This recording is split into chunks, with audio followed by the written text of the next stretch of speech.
교회가 그런 사람들을 받을 역량이 없었다라는 거죠. 그러니까 예를 들어서 누가 교인 중에 하나가 신천지에 빠졌어요. 교인이 100명이에요.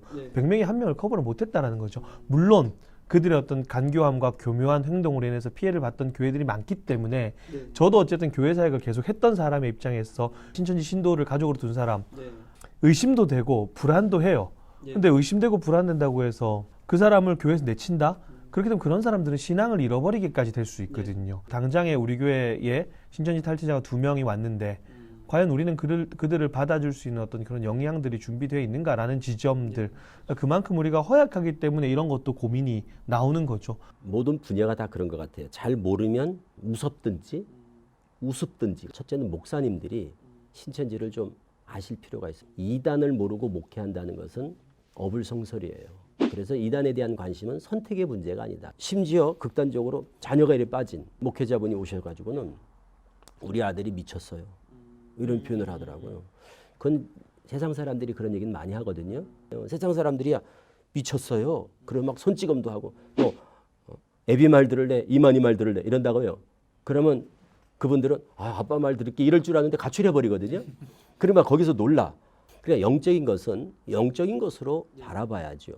그래서 저는 신천지에 빠진 사람들은 환자 같다. 그리고 복음을 제대로 깨닫지 못한 미전도 종족과 같은 거예요.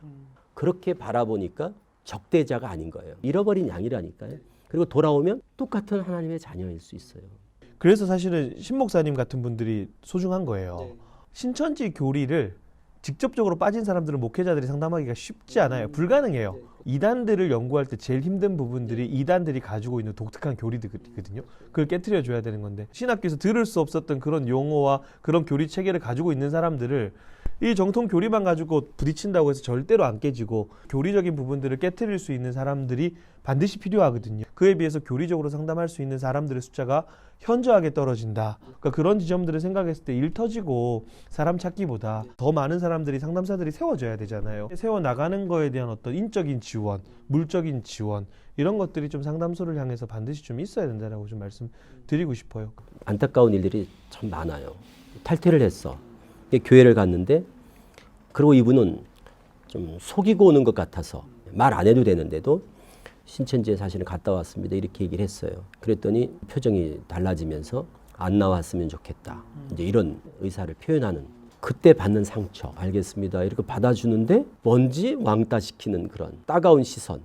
그러다 보니까 이분이 견디다 못하여 그냥 나오는. 저희가 그런 사례들이 많아요. 목사님들 입장에서도 이해되는 건 또 신천지는 거짓말을 잘한대. 연기를 잘한대. 그러다 보니까 신자만 들어도 매우 민감하게 돼요. 본능적으로. 그래서 꼭 목사님들이 당부드리고 싶은 게 신천지 갔다 왔다 그러면 따뜻하게 안으시고 참 잘 나오셨다. 제가 도와드릴 게 뭘까요? 하면서 상담소를 소개해 드릴 테니까 거기 가셔서 도움을 받으시면 저희 교회에 와서 적응하는데 훨씬 도움이 될 겁니다.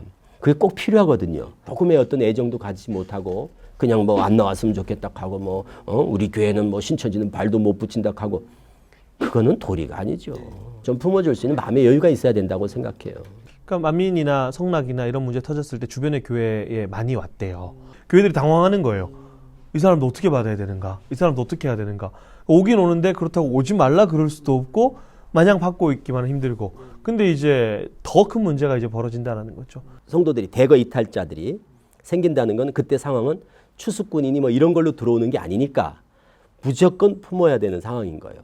모든 목회자뿐만 아니라 모든 성도들이 좀 따뜻한 마음으로 품어주려고 하는 여유, 그런 공감대가 형성이 된다면 그래도 교회까지 찾아왔던 성도들은 그래도 수용할 수 있지 않을까 그런 생각이 들어요. 똑같을 것 같아요. 목사님이나 저나.